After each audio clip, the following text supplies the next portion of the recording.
Okay, so turbo snails. They are basically the absolute legends of the aquarium hobby when it comes to keeping your rockwork and glass completely spotless. But here's the wild part. Despite being so popular, a ton of beginners accidentally kill them. So let's dive right into this explainer and crack the code on turbo snail care, from setting up the perfect tank to avoiding the fatal mistakes that catch so many people off guard.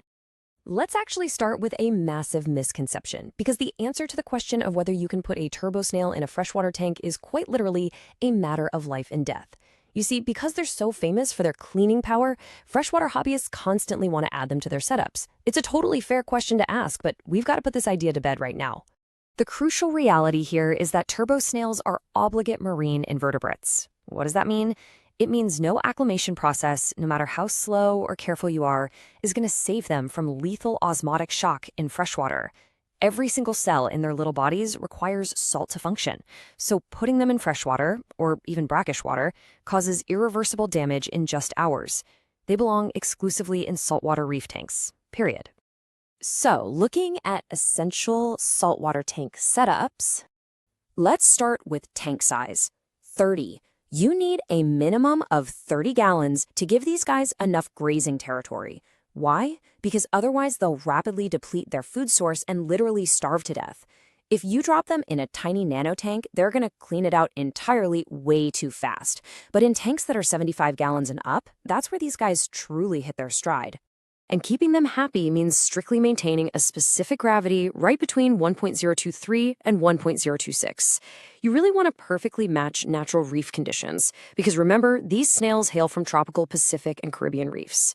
If your salinity swings wildly outside that specific gravity range, it creates massive metabolic stress and, unfortunately, can quickly become lethal. Now, getting your water chemistry right is absolutely non-negotiable. We're talking a temperature sweet spot of 72 to 78 degrees Fahrenheit and a pH of 8.1 to 8.4.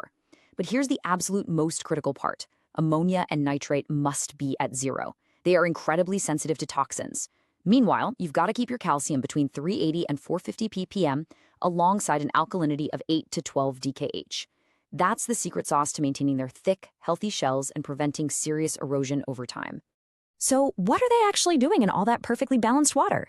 Eating, non-stop. They're strict herbivores that'll graze continuously on green film algae, brown diatoms, microalgae mats, and even short hair algae. But here's a huge mistake a lot of keepers make. If your tank is newly established or just exceptionally clean, you absolutely must supplement their diet.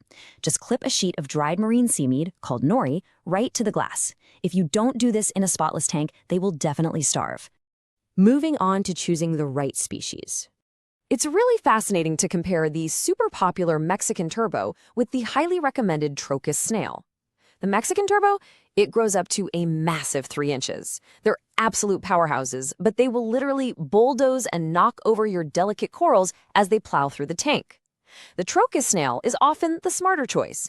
It stays around 1.5 inches, is completely nano-reef safe, and crucially, it can self-right if it gets knocked upside down. Speaking of getting knocked upside down, you've really got to watch out for the tiny Astrea snail. It has this quirky yet fatal design flaw. It literally cannot flip itself back upright. If they tumble off the rockwork, they're stuck, and their tissue will actually begin to break down if left upside down for too long. So if you're keeping Astrea snails, daily visual checks of your tank are absolutely mandatory so you can jump in and rescue them. All right, let's talk about the 4 fatal snail mistakes. These are basically a one-way ticket to disaster. First, exposing them to copper medication. Remember, copper is poison to all invertebrates. Second, skipping that vital 30 to 60-minute drip acclimation. If you just dump them in straight from the bag, those fast salinity changes will severely weaken them. Third is overstocking, and fourth is ignoring those upended snails like we just talked about. But let's look a little closer at number 3, because overstocking is a huge issue that directly causes starvation. The myth out there is that throwing 20 snails in will make your tank sparkle instantly. Sounds great, right? Well, the reality is they'll exhaust the algae supply in a week and then slowly starve. It's really sad. You need to stick to the strict rule of 1 snail per 10 gallons of water. Add them in small batches and just see how the algae levels respond. Now let's look at freshwater alternatives and some quick buying tips. If you're a freshwater keeper listening to this and feeling left out, don't worry. You have some fantastic alternatives. Narrate snails are basically the freshwater hobby's ultimate answer to marine turbos. They efficiently clear out green spot algae and brown diatoms without overrunning your tank with offspring, because they simply will not breed in freshwater. Mystery snails are another great pick for community tanks. They offer excellent cleanup and add some really cool pops of color to the whole setup.